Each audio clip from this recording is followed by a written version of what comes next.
You're watching Mirror 7 News. Stay informed, stay ahead for more news. A shocking event has shaken the nation after Charlie Kirk, a well-known conservative activist, was shot and killed on the campus of Utah Valley University. The shooter is still at large, and authorities have launched an intense manhunt that has captured national attention. Investigators said a high-powered bolt-action rifle, believed to have been the murder weapon, was recovered in a wooded area near where the suspect fled. The rifle and ammunition were reportedly marked with various cultural and political phrases, though investigators have not yet determined whether those markings point to a clear motive. Alongside the weapon, other evidence such as a palm print, forearm impressions, and footwear tracks was collected, giving federal agents more leads to follow. According to officials, the shooter appeared to be of college age and blended in seamlessly with students on campus before carrying out the attack. Surveillance video has provided good footage of his movements. He was tracked entering stairwells, climbing to a rooftop shooting position, and then escaping through a nearby neighborhood after the incident. The FBI and local law enforcement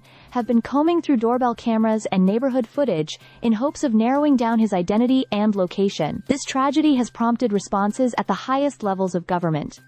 Former President Donald Trump, a close ally of Kirk, described his death as a dark moment for America. He announced that Kirk would be posthumously awarded the Presidential Medal of Freedom, calling him a giant of his generation and a champion of liberty. Trump also confirmed that he plans to speak directly with Kirk's family, describing his widow as a wonderful woman. Other leaders across Washington have expressed both grief and alarm. Defense Secretary Pete Hegseth compared Kirk's legacy to the resilience shown after 9/11, promising that his name will never be forgotten. Speaker Mike Johnson acknowledged that security reviews for lawmakers and political figures are already being reevaluated in light of this assassination. House Majority Leader Steve Scalise, himself a survivor of political gun violence, warned that society cannot normalize attacks on political opponents.